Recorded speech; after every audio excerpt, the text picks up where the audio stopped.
The following program is presented in its original form. It may contain some content that does not reflect Hirotaka or Raju Nihon's corporate views and may not be suitable for all viewers. WRW characters are online nerds with entitlement issues and believes that they have a say in anything produced by their worship.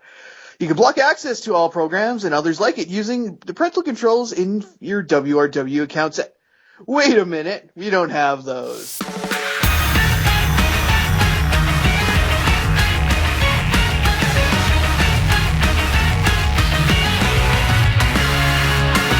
Welcome to the return of WRW, We Rule Wrestling, a weekly recap show. I am your host, Wheelchair21, and joining me is the not-so-ever-lovable Visible Ninja. I'm G Blazin', peoples. Yes, we are back, and we are technically in Season 4. Yeah, we do seasons here because sometimes we're just going to be stuck with hiatuses that we can't help and control. So it's best to just shoot by seasons and go with that because, you know, we're like Cartoon Network and Nicktoons. It's like an animated show that gets canceled, but then it gets brought back, then gets canceled, then gets brought back, and whatever. Unless you're Young Justice. Yeah, yes, unless you're Young Justice. Shots fired. Oh. Anyways, so while we've been gone, let's just see what we've been up to. Visible Ninja, what have you been up to since, the last 4 months while we were just recording not-so-live shows? Well, injuring myself, for one thing. Eagerly awaiting the arrival of the network on my particular carrier in Canada, which is happening sometime in March, so woot. And just overall, just taking it all in and gaining a deeper appreciation for both pro wrestling and as well as some cats on the indie circuit. Yeah, that's ironically one of the things we're going to be talking about with this whole What's Been Going On segment, because while we were away, we've been watching a lot of New Japan. We've been watching quite a bit of ROH. I've been watching NXT, and it's just accumulated into stuff that we hope that there's a place where we can solidify watching these shows and just add them to our card, because if you have DirecTV and you're in North America, you pretty much can watch old syndicated New Japan Pro Wrestling pay-per-view main events. This one channel called Access has been streaming, for the last few weeks, the main events that have featured pretty much Hiroshi Tanahashi, Rainmaker Okada, and as well as several other bouts in the last 4 years of New Japan. Nothing as recent as early 2014, but I'm guessing they're building up their library to get to that point. So that's one thing we've been really looking forward to. Heck, we even watched, Global Force Wrestling Presents New Japan Pro Wrestling Wrestle Kingdom 9, yeah.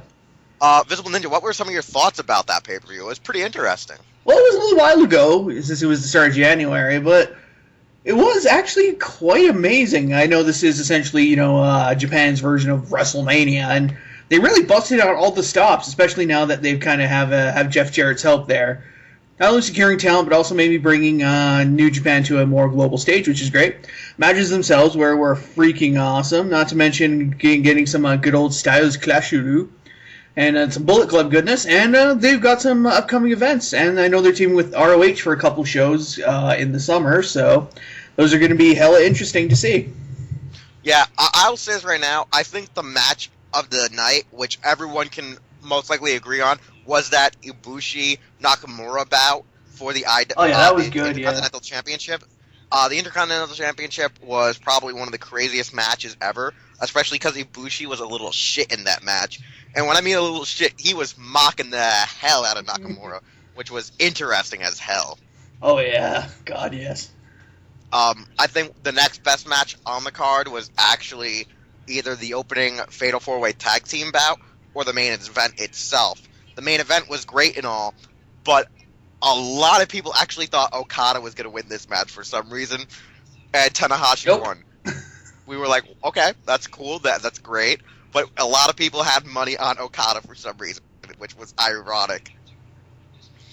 I gotta say right now, those leg snaps, some of the deadliest leg snaps I've seen in the business.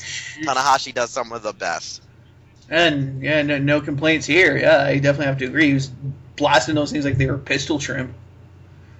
Oh yeah, like they were just going off. Like he was like, oh, like dragon leg whip, oh, leg snap, boom, boom. Like as soon as you thought he was done with one, no, he kept going. Like you were on the ground, he was still trying to hit you with it. I was like, what? Finisher barrage.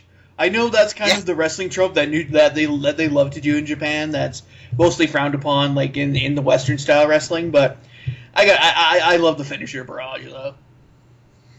Hell, it was finisher, signature, and just basic move barrage he was hitting him with. He took him down. That was some great stuff. But yeah, I definitely recommend it if anybody out there listening hasn't seen Wrestle Kingdom 9. Definitely. And their most recent pay-per-view had Bullet Club recapturing most That's of the right, belts. yeah. I guess we'll have to tune into that. Well, one thing I gotta say, though, is because of having Global Force Wrestling, because of having ROH and that, there's that thing called the wrestling community has kind of been crazy when it comes specifically towards WWE, because their golden boy, Daniel Bryan, is not in the main event again of WrestleMania. Oh no, we have to riot. Yeah, the Royal Rumble. Yeah, that was a nightmare. I will note they seem to have simmered down a bit as of late, because WWE is definitely trying to build up Reigns to be a more, I guess, legitimate contender in their eyes, and it seems to be mostly working. I mean, there are still naysayers, and it's nowhere as bad as it was back just after the Rumble. But yeah, let's just say the IWC, almost like they had their freaking lollipop taken away. All I can say is, for someone who's already been invested with the Roman Reigns story, they've had this thing built up as soon as Daniel Bryan was gone. They didn't think Daniel Bryan was even going to be back until like almost this summer. Well, in DB's defense, he was originally only supposed to be gone for a few weeks, but then the problems just kept mounting. Yeah. And eventually he was out for like 7 months. So. Yeah, and so when you had that situation where it kept growing and growing, the thing is, why are you going to complain about putting up Daniel Bryan against Brock Lesnar, who is a beast? I'm not saying Daniel Bryan can't go a couple of rounds with Lesnar. I'm saying with his injury coming back from it, just being fresh off it, I wouldn't want to put him in it. I wouldn't. Even if Lesnar was told to work light, I wouldn't want that. It would not sell to the crowd. No. It would not sell to me. So having this story built up with Roman Reigns made more sense. I mean, the promos kind of suck because Roman Reigns is not good on the mic. Like, I mean, like, as soon as he picks up a mic, I will sometimes agree it's best you, like, want to tackle that guy with security. But, like, I like some of the promos he's done in the past. I will say this, I have to agree, Reigns isn't the best on the mic. It's never really been his strong suit, and I doubt it ever will be. I guess you can kind of say the wordsmith of the Shield was probably Rollins, but anyways, but he has been getting better. I will say the promo that he cut on the the snowstorm version of Raw, that didn't happen, was actually a very good promo, and I actually quite liked it, talking about, how the IWC's hating on him and how he doesn't give a shit, how he's going to show everybody. I thought that was actually a very good promo, and really showing that Reigns, he's here to stay, and he's going to show the world that he's an ass kicker. And well, he is though. He is. Like, we saw it as far back as last year's Rumble when he almost won it, and he broke the freaking record. And don't forget, he also was built up with like this huge. I know, but that's the funny thing. Last year, people would have killed to have Reigns win the frickin' Rumble, since frickin' Batista got it last year. This year, he wins it, and the entire crowd basically turns hostile against him. Why? Because he's not Daniel Bryan. And again, nothing against Daniel. He's a phenomenal man in his own right. But the IWC, like we said, he's become the IWC's golden boy, as in you're only supposed to support him and nobody else. When it comes to the kind of the main event picture, which is ludicrous. It is. It's one of the stupidest things. I can't stand it. I know it has to do with this smarkish thing, where you favor like in-ring talent over the showmanship over the promos and stuff. I also know it has to do with like I said, favoring like actual ability over showmanship, but. I think, Reigns, once again, like we've said, isn't the best on the mic, but both men are very well talented. Reigns is a bit more of a bruiser than Bryan is. Bryan is very good technically. But then again, though, Bryan can definitely lay a hurting down if he wants to. But it's just sorry, stumbling over myself here, but yeah, Chris, that these fans do this stuff. The IWC, and they also seem to be very fickle too. Only wrestling. Yeah, like I don't see that it should be only wrestling. Wrestling is supposed to be sports entertainment, and I mean there are places where their promos are cut down, but at the same time they're still promos nonetheless. Yeah. You need to have promos to get certain people over. It's all about establishing a story. When you like it's been said time and time again about the golden age of, say, like the Attitude Era. When you establish a good story going into the match, people are going to care more about the match, as if it just happened spontaneously without any kind of lead up. That's the idea. They're trying to build Reigns up, to face Lesnar, because Lesnar, is the beast incarnate and shit like that. He took down Taker last year. That isn't, the ultimate show of, how strong you are. I don't know what it is. And 16 German suplexes. And 16 German suplexes, yeah. But that was more of a massacre than a battle, really. But no, but you get it. They're building Reigns up. And when the match comes, people are going to be invested because it's essentially the Beast versus, the strongest warrior WWE has at the time. Which is going to make the match so much more better than if Reigns just won the Rumble, then he basically didn't do jack shit until, Mania. Yeah, and that's something that is kind of stupid, that people don't want this super story. Like, in Japan, there's not really real promos. It's just press conferences. New Japan is kind of treated like, how should I say, UFC over there, or boxing, where it's just press conference after press conference after press conference. They do. I know they do sometimes, like before and after match, kind of like what Renee does. Kind of before and after match, maybe asking them what going into it, coming out of it, like what are their thoughts, etc. But or the app. Yeah, but there's no like full on kind of kind of behind the fourth wall promos though. Like there's no like stage like situations. Except in the ring. Everything's done in the ring. That's what I'm saying. Like, outside of the ring, there's none of that. Like I said, there's, like, the interviews and like, the roving camera reporters stuff sometimes, but that's it. Yeah, and if they get attacked, it's always in ring before or after match. Yeah. And they still do promos. They still do basic, interview promos of what do you think about you're going to do in the upcoming match. Oh, yeah, you just beat what's-his-face, like, what's going through your head, that kind of stuff, or whatever, yeah. And they sometimes even do the old school Attitude Era thing where they get the face and the heel in with the interviewer, and they go back and forth with some bickering and banter. And say, I'll show you out there in 5 minutes, blah, blah, blah. But WWE, they have that area where they have the time to invest in the whole universe, whether it be backstage, whether it be on the street, whether it be coming into the arena. And like, that's what you need to do. You got to kind of treat it kind of like reality, like if everything was real, like if this was like a show, like if you were watching, say, like an anime or your favorite TV drama or reading a comic book. You got to approach it like it is. The only reason I can see why people are bitching more with WWE is because you have this little show called Total Divas. Total Divas is a whole nother can of worms, and I will actually be the first to admit I actually do like watching the show, but it's for different reasons. But a lot of people says it also kills the backstage kayfabe. Yeah, but even though kayfabe is dead, I said kayfabe's been dead for ages. It's been dead for like the last 6 years. Straight up dead. I would do like again. That's a topic for another time. I think with dealing with Total Divas and such, but. Oh yeah. But one thing I have found, which is funny, is that immediately, like kind of like in the lull between after Reigns won and when the Snowstorm Raw happened, and there people are complaining that Reigns didn't have motivation to go after the title. He didn't. He was just being set up because he was kind of Vince's kind of current pet, if you were. Which is funny because the IWC, in all its vitriol and all its toxicity, wound up giving Reigns motivation for his match. Which is probably one of the more classic wrestling motivations out there, which is, like, I guess you could say, proving oneself.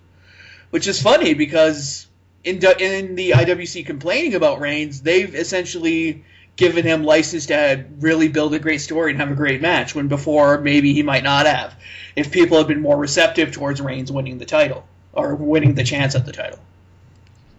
Well, he had built up, even though Vince he had built up, yeah, but... But, like, it doesn't matter. Brock Lesnar was a pet, and he got over when he first came out. Well, that's true, yeah. John Cena wasn't a pet until like he did the whole Thugonomics bullshit. You mean that John Cena we want to come back but never will? Yes. Oh well. Kind of a weird hate everything that wrestling is kind of about. Yeah, and that's not even, and this isn't even getting into the mid-carders, with the likes of Ziggler and Cesaro being the golden boys when it comes to the mid-card. But they are, which, I mean, I can agree they're getting once again, I have nothing against either guy, either man. They're phenomenally well talented again. But really, WWE has a lot of good talent in the mid-card, which is either being underutilized or just plain not being used at all. Because they don't either have good mouthpieces, and that's a problem. Yeah, that's one surprising thing is a lot of stuff backstage is all about politics. It's about who you know, who you have connections with. Like the popular thing is that the only reason why Zack Ryder is still on the roster is because he's friends with John Cena, and the company doesn't want to piss off John because of and the company doesn't want to risk pissing off John by firing Zack. Well, no, Zack's also friends with Edge. He's been friends. That's true, but again, that's kind of the common thing you hear about politics backstage is like, why Otunga's still with them, why Ryder's still with them when they're almost never on TV is because they have connections backstage. Yeah. Mm-hmm. Well, again, I guess we should probably move things along a bit. This was actually a pretty good discussion, I felt. I'm sure we'll be revisiting the IWC at some later time, as we are part of it in a way. And there will be more hate towards, that thing we are a part of because of the disrespect they are showing us and the world. Okay. Well, anyways, moving on. What's up next, Chairman? News! What is our news? Oh, that's right. And I'm, of course, your ever nice newsman. All right, and it looks like we might know where WrestleMania 33 is going in 2017. That's right, folks. There's been talks around the certain magazines recently that WrestleMania 33 might be going to the Minneapolis-St. Paul area because there have been talks of the company being interested in possibly hosting a huge event at the as of yet completed mega stadium they're building there for the Minnesota Vikings, which would be interesting because a certain player used to play for the Vikings, didn't he? Oh no, he tried out. Yeah. Okay, well, he tried out. So that might be going there, which is apparently the stadium will also host the 2018 Super Bowl, as well as the 2019 NCAA Final Four. Now, the WWE might have a leg up because the general manager of the stadium is the former WWE Vice President of Live Events, Patrick Taddy. So, you never know, we might get it. The word is also that Philadelphia has been lobbying for WrestleMania 33 since obviously they're a huge pro wrestling town, ECW crowd and such. But of course, we're not really going to know until almost WrestleMania time next year. So we're going to have to wait and see. Elsewhere, we have an update on the plans for Undertaker, despite Bray Wyatt's challenge there at Fastlane. Apparently, Taker will not appear on TV until WrestleMania. However, he apparently will respond in some way, shape, or form to Bray's challenge, which will probably be kind of very Sting-ish with a little video package, I'm sure. Now, it should be interesting to see what happens with that, which will be quite cool.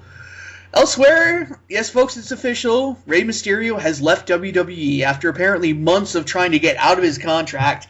They have finally come to terms, and Rey Mysterio is now officially been released by the company, with the company confirming so on their official site, as well as Rey being moved to the alumni section of the roster. So, we wish Rey Mysterio all the best in the world, with rumors saying that he might be going to Lucha Underground. So, good luck, man. And I look forward to possibly seeing him in Lucha Underground. Elsewhere, Sheamus is returning soon, despite him supposedly going to be returning, 2 weeks ago. Apparently, his TV re-debut is imminent, and word is the company is not only going to bring him in as a heel, they're looking to make him the top heel, apparently. Which should be kind of interesting. Does this mean he's going to join with the Authority? Does this mean he's going to be kind of a renegade? It'll be interesting to see which way to go, since Sheamus could probably go both ways, which is interesting. Elsewhere, on the more corporate side, apparently Trips and Stephanie have officially been elected to the WWE Board of Directors, up there with Papa Vince. So now they'll have even more power to run the company day to day. Reminder that the real life people are far nicer than, their on-screen counterparts. So this is actually probably a very good move for the company, so kudos to them. And the last little bit of news we have is the rising of the Give Divas a Chance hashtag on social media. Recently brought about by, you could say, the ire in the IWC about the sheer absolute mismanagement of the Divas on the main roster, and just how much NXT is just absolutely excelling and putting on some great women's wrestling. Now, apparently, the hashtag's been making rounds with some both former and current WWE stars taking notice.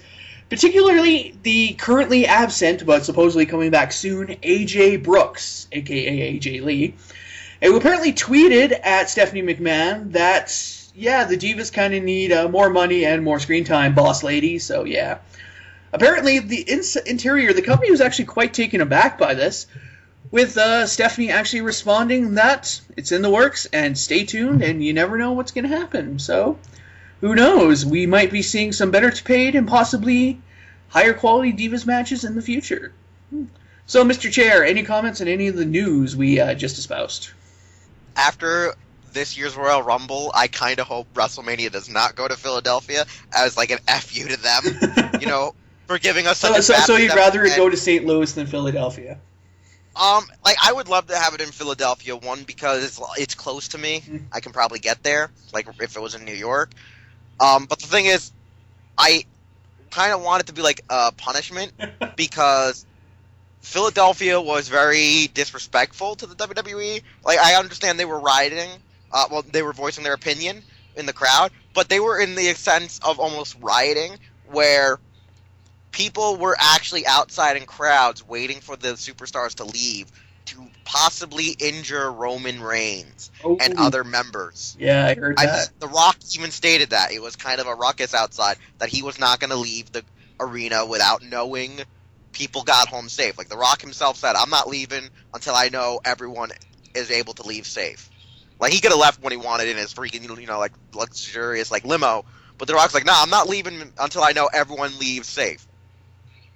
So that was one thing. People like The Rock actually, you know, who could have just got up and left immediately, made sure every one of his friends at the WWE got home safe, got into their vehicle, and got to their hotel and shit. That's a cool thing.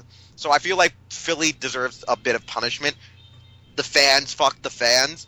Not, you know, like Brett screwed Brett. Yes, Philly screwed Philly. And we're going to get hate for this. I know for a fact. If anyone ever hears this podcast, I'm just saying right now. So fuck Philly. Box Ghost, what do you have to say about that? Well, I really don't really care. Excuse me, I would like to interrupt on this one. I do apologize a little bit, but I'm gonna have to agree with Mr. Wiltshire. I normally don't, you know, pertain in the WRW business, but and even though I love Philly, got friends Philly, and from Philly, got family in Philly, and some females I want to bang in Philly. Fuck Philly. Philly does not deserve a WrestleMania. I feel like Philly should never get WrestleMania for another 3 years for the stunt that they did in the last pay-per-view. For one, how are you gonna boo wrestlers and then slowly want to slow joke WWE like, oh, I'm sorry that I booed you. Let me go ahead and slow jerk you so you can want to have WrestleMania. No, they don't deserve WrestleMania, because what's going to happen is they're going to get WrestleMania, and then they're not going to deserve the WrestleMania that they get, and then they're going to boo WrestleMania, making it probably one of the first real boos of WrestleMania ever going to get it ever again. Like Omaha, Nebraska will get a WrestleMania before Philly ever gets a WrestleMania again. Austin, Texas will get a WrestleMania before Philly will get a... Ottawa, Canada will get a fucking WrestleMania before Philly gets another WrestleMania again. Philly, love you, brotherly love, stop throwing the salt, but please, if you really want this WrestleMania, you're gonna have to, like, suck it up. I understand you're ECW town, you're ruthless aggression / attitude error alumni just like me, but bruh, one-on-one as a New Jersey, bro, you gotta calm it down, bro. All right, homie, calm it down. Okay. All right, get your shit together. Boo later. Hold it in and boo later till you get your WrestleMania. And then once you get your WrestleMania, go back to booing the fuck out these niggas. And I'm out. Yeah. This is like the R-rated version of this episode. This will be the only like one of this season where we hope to say fuck more than 5 times. But no, like straight up, fuck Philly. Rey Mysterio finally leaving. Okay. If you go to Lucha Underground, oh my god, why are you going to that crap? Great wrestling matches, but terrible, terrible, terrible. Like, you know it's fake. It's not even bad. Like, it's that bad. You know it's fake. You can't even enjoy it because you know it's.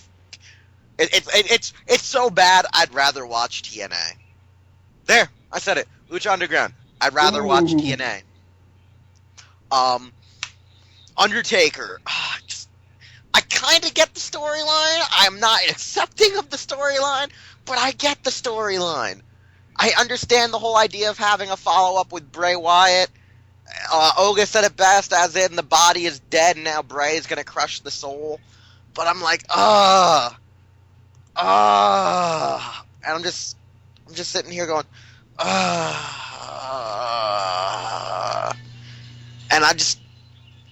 I don't know what to say, man. I'm just, the whole Undertaker thing is just a real thing for me. It's like, I feel like it should just be dead now. Just have been dead now. He lost. We don't need any more. You kind of fucked us out of our Sting and Taker. We're like, whatever. You know what? Fine. Done. Hell, if the Bray Wyatt hype thing happened like at Survivor Series, and then Bray Wyatt beat him in a Buried Alive match, and we never saw Undertaker again until his like Hall of Fame induction, or he came back as Mr. Calloway, I would be more cool with that, you know. But it's just one of those things I'm kind of indifferent on. What was the last piece of news you were saying, Visible Ninja? Oh, the last piece? Yeah, the very last piece was. Oh yeah, the Give Divas a Chance. Yeah, it's essentially, yeah. I saw that stuff when it started popping up. Like, as soon as it started showing up, I started retweeting that. I started favoring it. I started sharing it. And the reason why is we have at least maybe six divas on the main roster that can actually wrestle. Like, three or four of them actually came up from NXT. The other two are like AJ and Natalya, and Natalya doesn't do much than bitch all her life. Like, I mean, really, that's like all I know Natalya can do is bitch. So, like, you got like 6 divas with talents, and then you got the Bella Twins. But yeah, I think they should have had real women's bouts when Caitlyn was around, because Caitlyn was like a powerhouse, and I felt like she had a lot of potential. So it's just very different seeing the way they want to bring back their women's wrestling. You know, I mean, they used to have good women's matches when Michelle McCool was there and Melina, but like they want to go back to good women's wrestling, and they got the Bella Twins, and I'm like, you got the Bella Twins and you got Cameron and Ava Marie. I mean, the Bella Twins are at least better out of the 4 I just mentioned, but like, it's just really hard to see a lot of these women put on really, really great matches, not because of who they are, but because of how they are. Kind of hard to gauge them sometimes, you know? Mm-hmm. So I feel like you have more potential with the few that were brought up from NXT and from the other ones on the NXT roster than you do for the chicks who've been there longer. So I really hope it goes somewhere. Yeah, same here. Again, like a lot of it stems from the fact that the main roster, again, it has a lot of great talent. Like you said, like those were called up from NXT, like Paige, Emma, and others.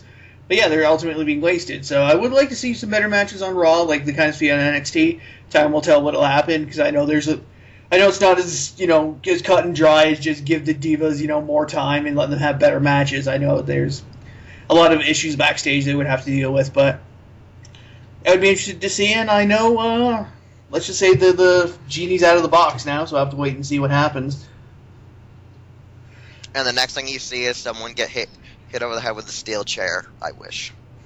Oh, all right. That more or less does it for Hero News. Damn it, not Hero News.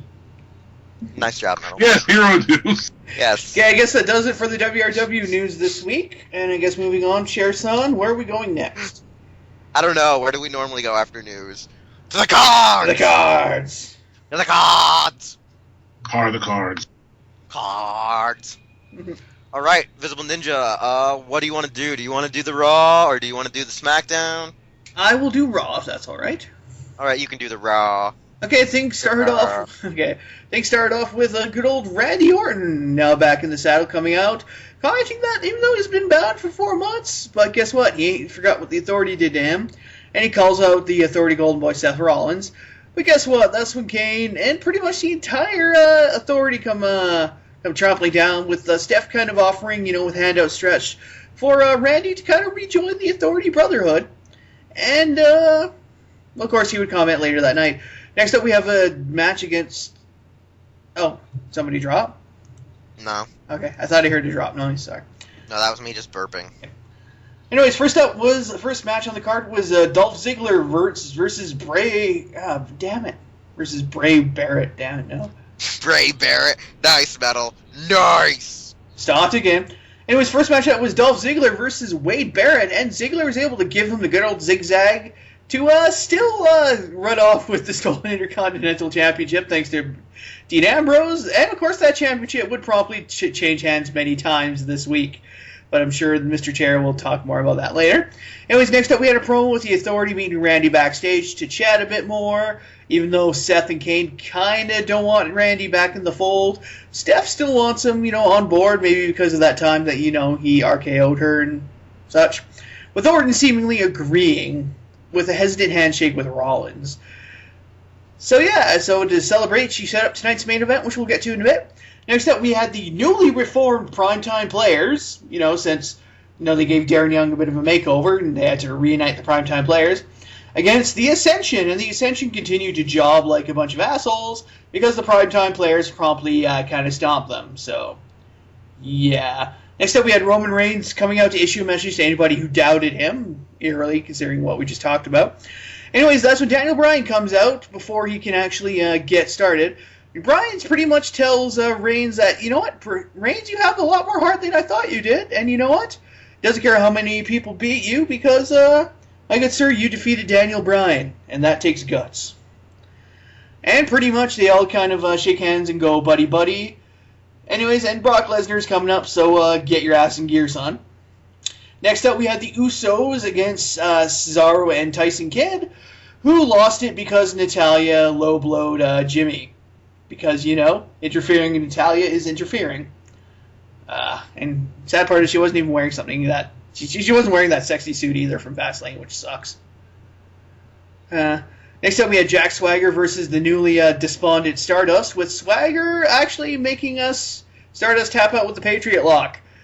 I guess Stardust isn't exactly doing all that great, especially since Goldust came out to kind of taunt him. So there you go. Next up was our, Resident Divas match of the night, which was the Bella Twins against Paige and Emma, of course, two NXT darlings. But guess who won? It wasn't them. Brie Bella hit the Bella Buster on Emma and took her down. So, next up we had Curtis Axel coming out trying to, get a little hashtag thing going for him to have a match at WrestleMania called Axelmania. So. But it's not going to happen. So Giselle Power Ryback came out and pretty much put him down with a shell shock. So see you later, Curtis. And of course, last was the main event that was made earlier in the night as kind of a thank you gift to Randy Orton for rejoining the Authority. Roman Reigns and Daniel Bryan versus Randy Orton and Seth Rollins. But of course, good old J&J Security was trying to interfere the whole damn time. Orton almost got a nice Hope Run DDT, but Seth pretty much tagged him in before he could nail it. This kind of pissed off Randy to no end. Of course, Big Show was trying to kind of calm Randy down, but let's just say someone got hit with a Superman punch. Yeah. Bryan was able to tag in and was able to take Rollins down for the pin, as Team Authority left with their tails between their legs. And that was Raw this week. Cherisan, any comments? I would like a side of fries with Gunzy salt, but that's a different story. Yeah, it is. So Orton's come back. It's been a little too long in the making, but it's great. I'm enjoying it. One thing I will say the most is the Bad News Barrett Ziggler match and the whole stealing the belt is smacked at, but this whole theft of Barrett's belt is amazing. I'm just enjoying this storyline because I just find the humor in it is just incredible, and it reminds me of like Attitude Era, Ruthless Aggression Era with Eddie Guerrero, when him and like other guys would just be like passing the belt off to each other like, aha, I got your belt! I got your belt! So I enjoy that. This crazy Primetime Players reunion versus the Ascension was actually interesting. Didn't see that shit happening. Didn't see it happen in a long while. I mean, I remember when they broke up and me and Ogo were like, nah, man, that was wrong. You did them dirty. WWE did them both dirty. So, it's kind of weird, we finally got them back. That tag team title match was interesting nonetheless. We saw the ending being a dirty finish, but not a full DQ. So to have it be, a DQ for the Usos was actually more of the interesting thing. We thought, Natalya distract them and boom, a title over the back of the head or something for a pickup pinfall. That didn't happen. The growing story with Bray Wyatt and Taker, I like the hype. Like I said, I'm just not really invested in the story. It's just one of those ones where after last year, you're just like, Cena and Rusev, the promos are getting good. I feel like it's going to be weird for the rematch. I wonder how it's going to be carried out. That Divas match was terrible, like one of the worst Divas matches I've ever seen. I don't think that, that one elbow should have done it, but, the whole Bushwhackers in the Hall of Fame. My dad kind of had to say they were better as the Sheepherders back in the Indies, back in the NWA. When they became the Bushwhackers, they were like, eh. They were like, eh. The whole Axelmania Ryback was at least something good because it told us that the Andre the Giant Battle Royale is coming back. So, okay, there's some hype for that Battle Royale. Match 7. Main event, you got Rollins, Orton, Reigns, DB. I wasn't really invested in it. I just was like, I was waiting for Orton to, hit someone with an RKO. So, all I know is next week, Orton's probably going to hit Rollins with the RKO because, John Stewart of The Daily Show's coming after Seth Rollins invaded his show just the other night. So, yeah, if anyone's seen The Daily Show, it was interesting. But, yeah, no, I just think Raw was... It was kind of lackluster, but I enjoyed it at the same time. I don't know. It's kind of a mixed bag with me. Raw was good, SmackDown was good, it was okay, but, yeah, I'm not going to lie, the middle show on our card today is probably the best one. Just saying. But, Visible Ninja, what were your full detailed thoughts? Well, again, I have to kind of agree with Orton coming back. It was drawn out a bit longer than it should have, and he does seem somewhat reluctant to rejoin the Authority. I'm sure that, again, this is setting up the long-coming face turn for Orton, against the Authority. Full and good, but, again, that's, probably going to be down the line a little bit. Ziggler-Barrett was a good match, and once again, they're interplaying the whole Ambrose being a little asshole and stealing the title, which was just hilarious. It would only get even worse on SmackDown. Like I said, Primetime Players back together, taking down the Ascension, which is sad because the Ascension used to be a very credible threat in NXT, and now they're essentially jobbing. So, yeah, it kind of sucks. The Reigns promo, it was good, between Bryan and Reigns saying, you don't need to listen to them. You beat me. You are a true warrior, good sir. That kind of thing. It was all right. Didn't really buy into it. Yeah, the Usos match. Yeah, Natty, you kind of need to stop, hitting men in the balls that aren't Tyson Kidd. So, yeah, I'm just saying. Swagger and Stardust. Yeah, again, they're playing up the whole kind of fracture of the Rhodes family thing. I know, since Goldust kind of came out to taunt him. So. Yeah, it's only a matter of time before Stardust goes back to being Cody Rhodes, which I hope is sooner rather than later. Paige and Emma jobbing to the Bella Twins, was not really a fan of that, because once again, I do really like Paige and Emma more than I like the Bellas, so I wasn't really a fan of that. Curtis getting squashed by Ryback, I thought was kind of funny, especially with him trying to get this whole hashtag revolution going, which of course it won't. So yeah. And the main event, again, it was actually pretty good, especially since they're still playing up the whole Authority, Randy still being kind of unsure about the Authority, especially with Seth kind of tagging himself in before Randy was going to score the DDT, second rope DDT. But in the end, it didn't matter because the RR and DB took down the Authority, which, once again, was actually a decent ending to Raw, I thought. So in all, I thought this was actually a solid post-pay-per-view Raw to me. I've seen far better, but I've seen way worse. How worse could it be? TNA worse? Lucha Underground worse? Snowstorm bad? I don't know. Let's just say somewhere in between those three. It's really hard to quantify. And I guess that means we're going over to SmackDown as read by Chairson. Nope. No smacky down. No smacky down. Okay. No smacky down. We got that NXT. Oh, damn SmackDown. Yeah. Yeah, NXT. That little show that I keep forgetting about because I can't watch it yet. Exactly. Match 1 had, sadly, Hideo Itami, formerly Kenta, versus Bull Dempsey. And actually a pretty good match, but ever since Bull lost his first match in NXT, he's been on a huge losing streak. Just every which way, Bull is losing. After Hideo wins, he gets beat up by Breeze, but then they brawl about because he gets right back up and, somewhat on a rampage. This is just setting up their rivalry a lot further. We have a promo for the return of Brian Kendrick, which was actually pretty great. They just kind of reused his old promos and reclipped them together to make a really good solidified, badass promo to make him the hot shit. I mean, Kendrick is one of the best, cruiserweights of all time, so yeah. Match 2, the Lucha Dragons fought Dillinger and the team of Dillinger and Jordan, which finally these two jobbers finally split up. Jordan bailed on Dillinger, allowing the Lucha Dragons to win. Then Dillinger got his ass beat by Baron Corbin in a quick match. A promo with Charlotte where Charlotte was talking about how she will beat Sasha Banks because Sasha Banks has never beaten her cleanly in a singles bout.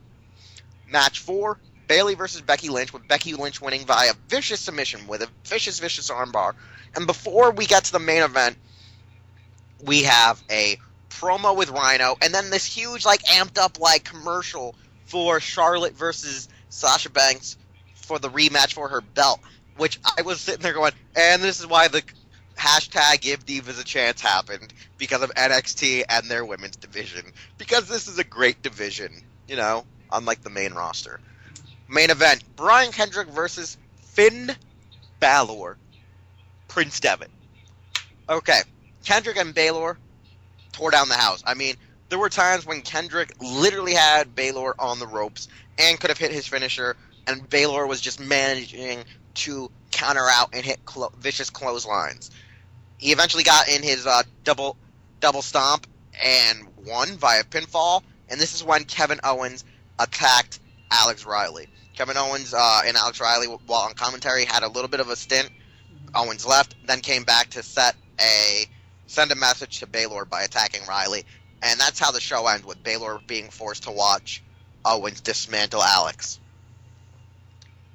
And that was our show. I know Visible Ninja didn't see it, but this was one of the best cards in the entire week, sadly, because I'm not saying this because of smart.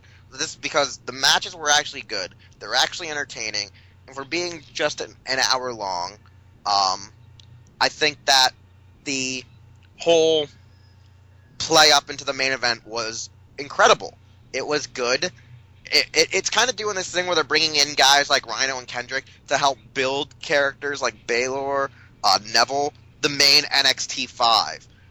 And I enjoy it. I know that they have some kind of exclusivity rights that they're only going to be these veterans will only be featured on NXT, but I kind of feel like if WWE was smart, they would insert people like either Rhino or Kendrick into random matches on pay-per-views, like say that Battle Royal for the Andre the Giant Memorial Battle Royal at WrestleMania, or sneak them into another match that was announced on SmackDown featuring Bad News Barrett and something called a ladder.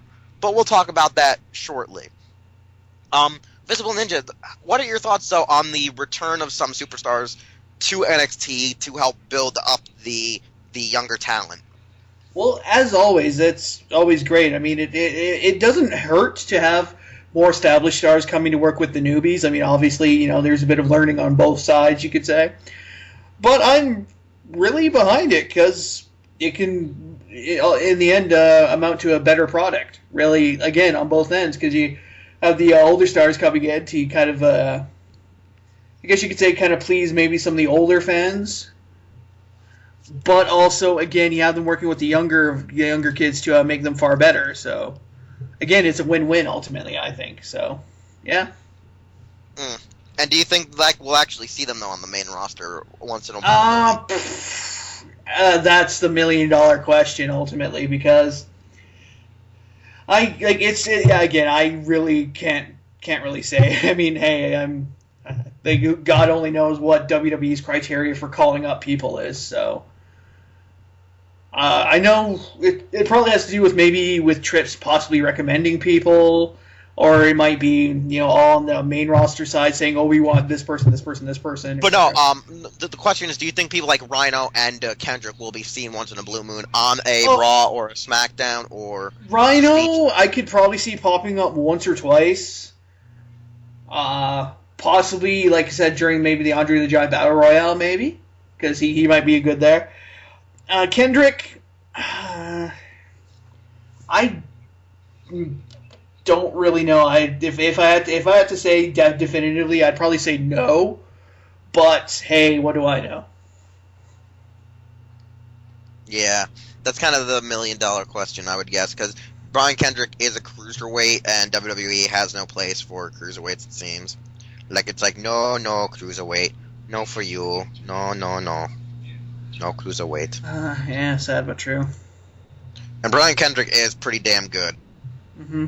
The only thing made me laugh about NXT this week was when they were asking Baylor what was his thoughts on his opponent for the night. And he's like, well, Kendrick is a former WWE Tag Team Champion, and that's something you can't doubt. And I kind of sat there, and I'm like, Baylor, it's one-on-one. He doesn't have his partner, so you're pretty good. Mm-hmm. You're pretty good. It was the only part where I was like, well, this kind of screws up the entire dynamic of the match. He's a former, if he would have said IC Champion, United States Champion, then you have to be, fearing for, a guy who's supposed to be the rookie in WWE.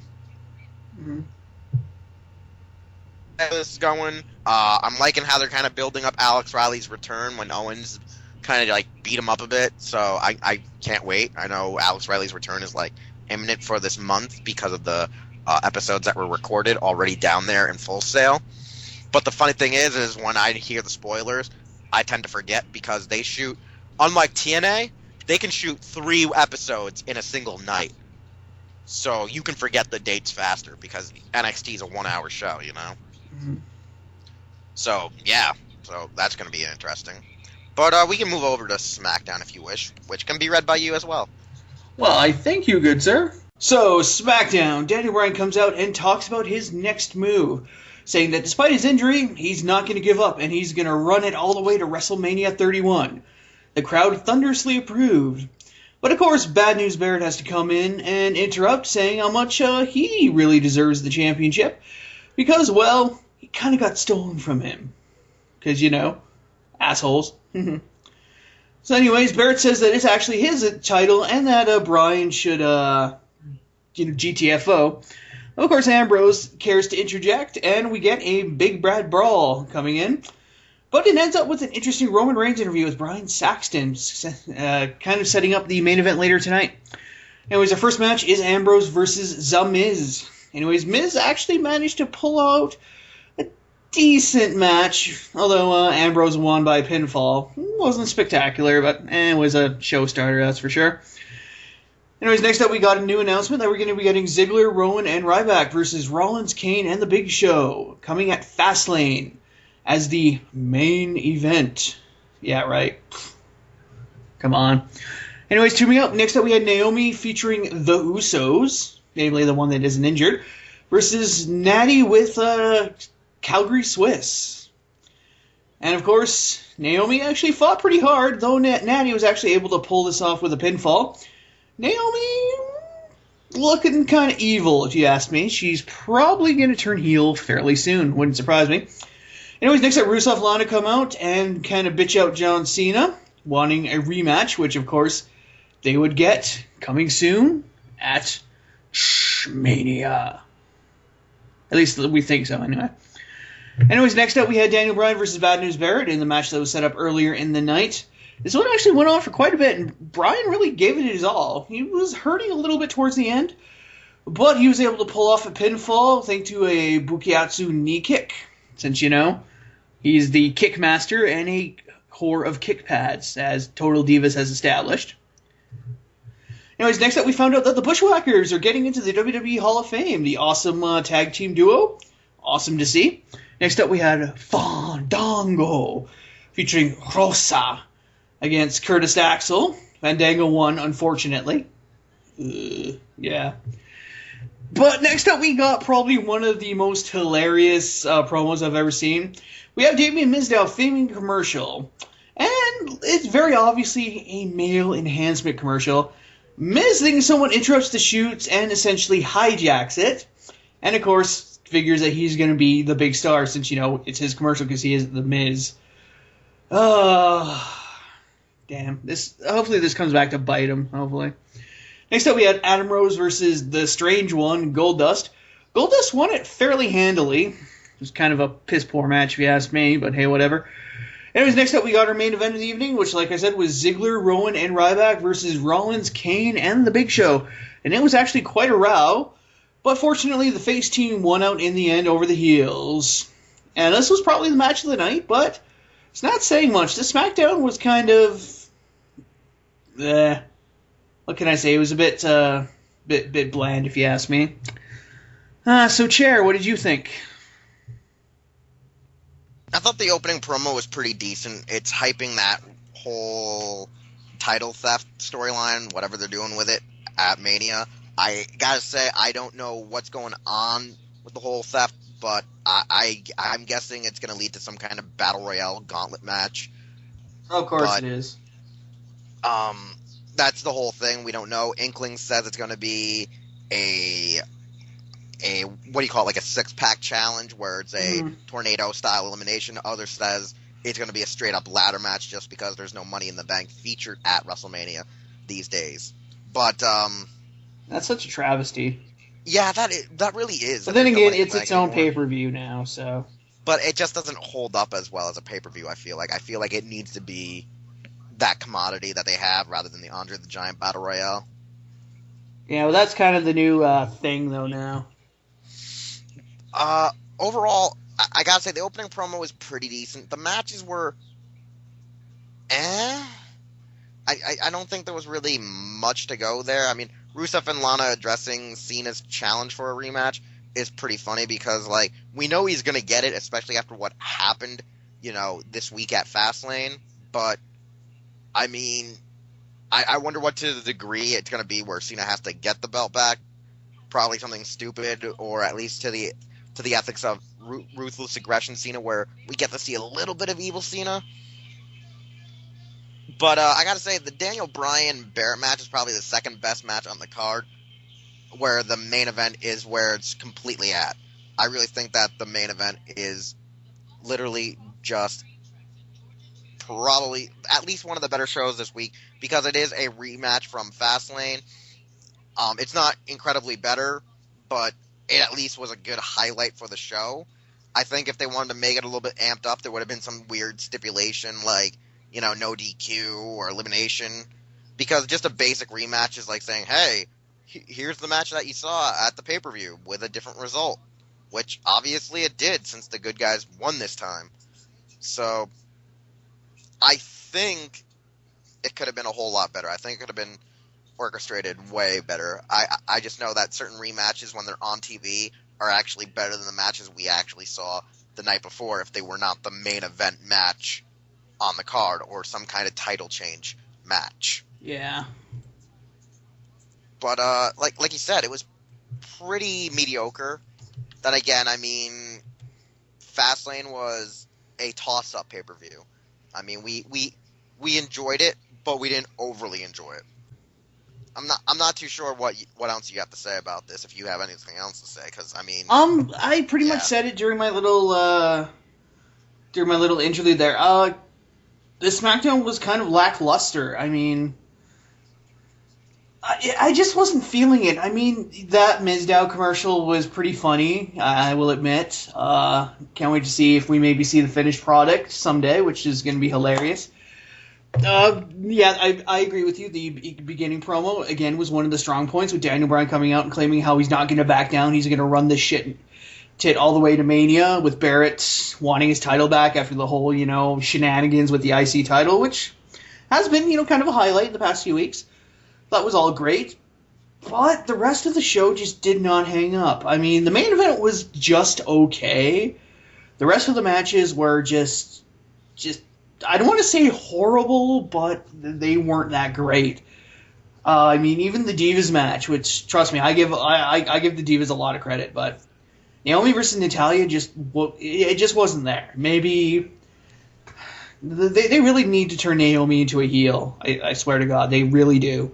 Or at least get her away from her husband and brother-in-law. They just lobbied her. I don't. Well, yeah. I mean, if they turn her heel, they're obviously going to separate them because nominally the Usos are still faces. So yeah. So yeah, if when they do turn her heel, they're going to kind of, I don't want to say divorce her, but they're definitely going to kind of drop having the Usos accompany her though, because I feel like if anything, you need to. I think you need to flop, like you say. If Naomi goes heel, Natalya needs to kind of go face. It's kind of hard. Like I don't like Natalya because of her actual supposed real life character protrude through Total Divas and how you kind of hear who she is through media and interviews with other superstars. So it's like I don't think Natalya is probably she's probably a good person, but at the same time she's probably a super prude. She acts like a super prude. She's known to be a super prude. So, I mean, it's understandable why she probably might work a better heel, but a lot of people still like her because she is Natalya Neidhart of the Hart Dynasty, of a thing she's milking because of her, marriage and uncle and yada yada, well, pretty much her family's marriages, she's married into the Harts, but she's not a real Hart. Well, nominally she is because she's half a Hart. No, well, I was saying nominally she is because her mother is one of the Hart daughters. Yeah. And Jim was Brett's tag team partner for a while. So it's weird because the thing is so it's kind of one of those things where she is because her mother is a member of the family, but also kind of her father is kind of like a made man in the family too. So.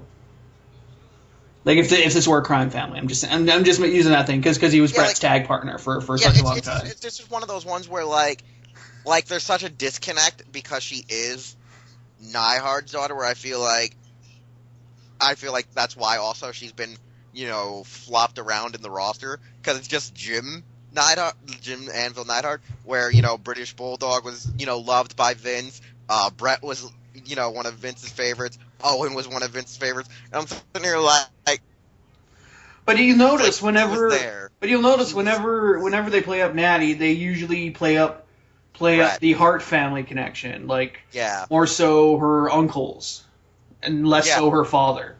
Yeah, and that's what I'm saying is she's not fully Hart material because I mean, look at her, she's a powerhouse like her dad. So that's I kind of think that if anything, they should have worked more on talking about her being a Neidhart, but they stopped doing that when, because I understand Jim's not that over with the public, so it's easier to just milk her as, Brett's niece than Jim's daughter, and I understand that, but seeing that when she debuted as a powerhouse, she beat up most of the divas on the roster like Beth Phoenix did, you might as well just keep the fact that, she is related to the Harts, but she is full-blown Jim's daughter.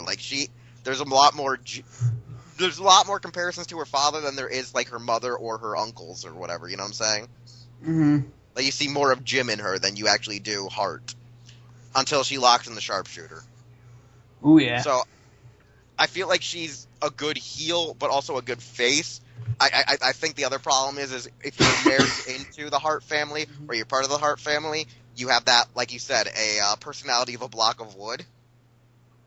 Well, one thing you got to say about the dungeon, it does turn out some very talented individuals, but let's just say Mike Skills was not a strong suit of the dungeon graduates.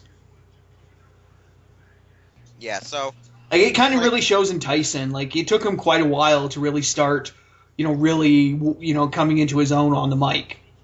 I mean, now, now with Cesaro, he's quite good, but yeah, because of these 4 ropes. but back before he was injured and was out for the better part of a year and a half or so, I think.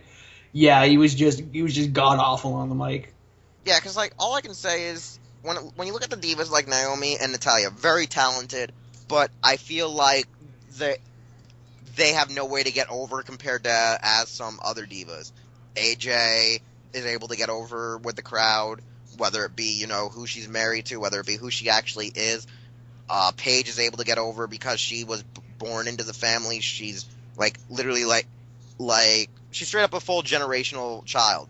Her mother was wrestling, her dad was wrestling. I think one of her grandparents was a wrestler, so pretty much she was well more built into it.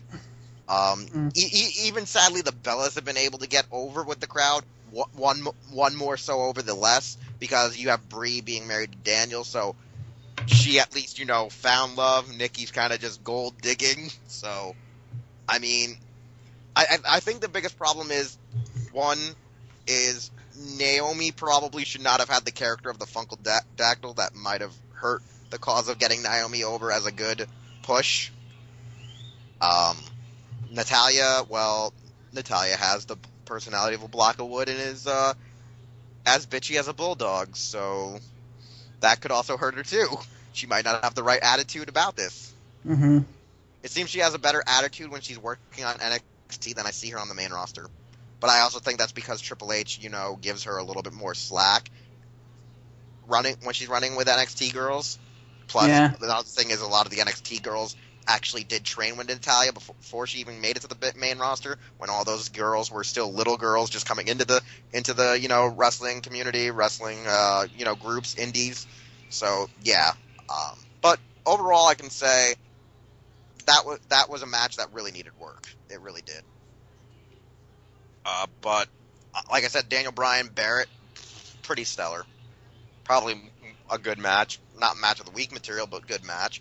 I gotta say, this week overall wasn't super stellar. I mean, we even talked about this before the show. We even talked about this during the shows. There's been no standout superstar this week, so we have no superstar of the week to go by. So that's what kind of shows for it was a weird week where we had good promos, some decent matches, but no wrestler stood out as superstar material, superstar of the week candidate. So that kind of hurt us. Mm-hmm. But to wrap up our show, we have just one small discussion piece, which is, due to the infamous dick kick seen around, the fast lane, John Cena is obviously going to get a rematch at WrestleMania. He's going to go against Rusev, and he's most likely or indefinitely going to win. I mean, Cena don't like to lay down at WrestleMania unless it's like a triple threat match or something where it won't be where it will look clean but not be too clean for him. You know what I'm saying? Where it's like he could still get pinned, but he didn't, the guy didn't cleanly beat him, some logic like that. So, what do you think is going to happen in the match at WrestleMania if it actually is confirmed? And what do you think this is going to be for John Cena? Do you think it's a good idea dropping him to the mid card? Do you think it's a bad idea dropping him to the mid card? What do you think there's a pro and a con to it? Well, to quote the Iron Sheik, Cena could use some humbling, as it were. Cena's been essentially the main eventer, the number one, the freaking everything super chocolatey, mega awesome dude for the company for years, and the audience kind of got tired of it 4 years ago. So, yeah, it's kind of way past that point that Cena probably really should have been throttled back a little bit. It's good to see him once again, though, in a decent rivalry with Rusev. I mean, Rusev is kind of the destroyer of the company, of WWE right now, and Cena's kind of the boring, invincible hero. But they're playing it up in the right way, where there's some doubts being sown about Cena, as in there's a possibility he could lose to Rusev. Like massively lose. I mean, yeah, he got dick kicked because, ouch. Oof. But this is a good rivalry. Plus, Cena is no longer hogging up the main event spotlight because they're giving that over to people who really deserve it. Like Roman. Roman freaking deserved that shit last year, but they, of course, they handed it over to Batista. Too much, booings, but. Well, don't forget, it was a little bit too soon for Roman. I mean, he had great hype, and it wasn't going to help. We're still kind of hurting over the Rumble, though. Eh? Just Oh, you mean the whole incident where people booed Roman this year when people they wanted him to win booed. this? I know, like we've talked about it before, but last year people would have killed to see Roman win the Royal Rumble. This year he did, but people were booing because he wasn't Daniel Bryan, because he's the golden boy of the IWC. It's Bryan or bust. You know, he's the only one that the frickin' audience wants to see get ahead. Even though, like I said, Roman is an excellent fighter. He's getting better on the mic, admittedly. And he's a fan favorite because he's freaking awesome. And of course, it helps that he has the pedigree, being of the NOI family. So yeah, but damn you IWC. But regardless, it's good to see that guys like Roman taking the spotlight, whereas Cena, who's a very very long established star, is having a good feud with a hot rising star like Rusev. Well, like he's relatively new, but whatever. It's just good to see, like Cena finally still being up there on the card, but not being at the top like he always was. I gotta say, I agree with what you had to say. Well, that was a mouthful. It hit hard, hit close. I think with Cena being in the mid card, it could actually improve him. It might help him not be so stale anymore. And I think it's what people want. They want Cena to still be a top competitor, but they don't want to see him in the main event. They want to see him maybe at least main event Raws or SmackDowns, but not main event pay-per-views. They probably want to see him, in a sense that they're still okay with. They don't want to see, like, I believe, like, most hardcore IWC guys don't want to see him at all. Then there's the ones that are like, no, he can stay. He just can't be the man. He can still be the man, the poster child, but he can't be the man, in a sense where he's gumming up all the fun, you know what I'm saying? Where you can have some new blood. And right about now, Cena's been here for almost 15 years, so you got to push him out of the limelight, in a sense. He can still be in the limelight, but he can't take the limelight away from other guys. That's why you see Ziggler's now, like, really main eventing Raws and SmackDowns. Seth Rollins, sadly, is main eventing Raws and SmackDowns. Now, I'm not saying sadly because I don't like him. I think they're just playing the character wrong.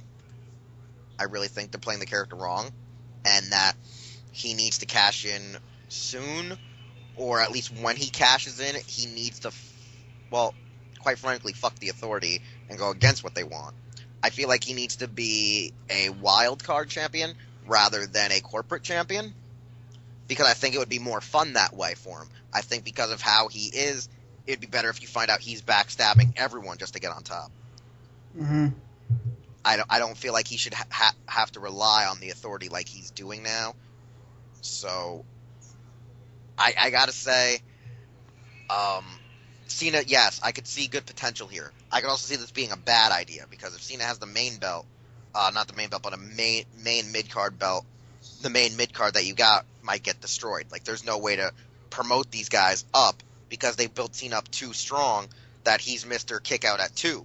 You get him down in 8 minutes and keep him down for a good 12, he's coming back in the last 2 of those minutes out of the 14-minute match. Mm-hmm. So, you got to start making him... I'm not going to say that it's kind of hard, but you kind of got to, like, Pokemon that shit. And now, people are going, why is he talking about Pokemon? If you're an otaku, like, obviously Visible Ninja and I are, you understand that every time there's, like, a new generation that Ash goes to, like, a new region based on the new games, his Pikachu gets reset. Like, it pretends, it's, like, at a level, like, it's already, like, at a level 80, but then automatically gets pushed the fuck back down to, like, a level 22. And so Cena's now got to go back to, like, ruthless, kind of original basic Thugonomics John Cena, but almost to when Thugonomics died, right when he became super hustle, loyalty, and respect Cena, which would have been, I'm going to estimate 2006 to 2009. Like, in that area, Cena has to, in a sense, de-evolve into somewhere between everything after the first year of his first run as champion, to when people got sick and tired of him. In between there to be that perfect medium. And it could probably work. You know what I'm saying? If you watch any of his matches from after he won the belt the initial first time to all the way to 2009, he still had great matches. He just was kind of bland on the mic. He didn't come up with any new raps. They started taking away the Thugonomics Cena gimmick. but he still had great matches. I can't hate him for that. So I'm hoping that's what ends up happening, where at least Thugonomics Wrestler Cena comes back, but we're not going to see Thugonomics Cena on the mic. We might get it here and there, but we're not going to fully get what we want. And I think that's what they're trying to do. They're trying to gauge Cena back where he can still fully get the smarks on his side to a degree, or at least get the IWC back on his side where they don't want to, viciously kill this man if they see him, walking around. But they won't viciously kill them because they're too fat and lazy to probably get off away from their keyboard, as the stereotypical IWC meme goes around. So, either way, Cena could hurt the mid-card, or he could actually help it. I could see him going with a lot of the guys on the mid-card, because a lot of those guys on the mid-card have had main event pushes before. Cody Rhodes had main event pushes. Barrett's had main event pushes. Sheamus has been a main eventer. Dean Ambrose has had main event matches. And that's mostly because of the Shield, but I'm just saying. Mm-hmm. So, I can see good things out of this. So, when Cena gets the belt, we're just going to have to really see what happens. So, what else do you got to say about this? That's about it, actually. It's a pretty good explanation. Basically, yeah. Cena, good that you're getting a good, mid-card run, and, you don't need to be on the top all the time, even though you kind of like it, because, it's a bit of an ego trip. Ego trip. Yeah, nah, that ego trip needs to die in a hole. Maybe on non-Parbet, but, But, yeah, so Visible Ninja, since, the Cena factor, we've addressed it, we've talked about it, we talked about it this week being weird, crazy, and absurd. Let's say how we can find each other on social media and et cetera, et cetera. Well, obviously I'm always around at Visible Ninja on Twitter, Instagram Visible Ninja 0, and on YouTube Visible Ninja, so enjoy it. And the chair is also around, I believe, on social media. Yes, YouTube is Wheelchair21, as well as Twitter, same. Instagram is Tadja_Doyle. And that's pretty much all three places you can find me at, other than the fact that you can find WRW, the podcast, on Twitter. Also at Rajo Nihon, which is an association with Hirotaku Programming. And luckily enough, we're finally going to be on YouTube, so that's a thing. So, yay? Is that a good thing? We're on YouTube now? Yes, though we probably won't actually get this stuff up for a couple months. Yeah, we're having some backlog issues, so it will be on YouTube. Eventually. Pretty much, we'll probably be like 7 episodes into the season already by now, but yeah, don't worry. We kind of mapped this out as we got delayed, and we had to keep working with delays and coming up with plan B to Z, and I think we're on like plan L now? Are we on L, or are we somewhere into P? I'm not too sure where we are on the plans. Visible Ninja. I just know Gaia Memories. I think we're around. I think we're around Q. Q. So we have infinite knowledge and omnipotent potential, stuff like that. Destroying the Star Trek. Yes. No. Okay. Anyways, this has been, I think, our 80th episode, 79th episode, somewhere in that, but we started our 4th season. Our older episodes have been all on Rajo Nihon's site. Maybe we'll try to get some of the old episodes up and put an archive here on YouTube, as well as that will be featured on Rajo Nihon whenever it's back up and running, and as well as their iTunes. So whenever that happens, but you'll at least have us on YouTube, so that's somewhat of a good thing. So we took a negative and made a positive, which is still turning into a negative, to another negative. But we'll see you next time with more WRW Season 4.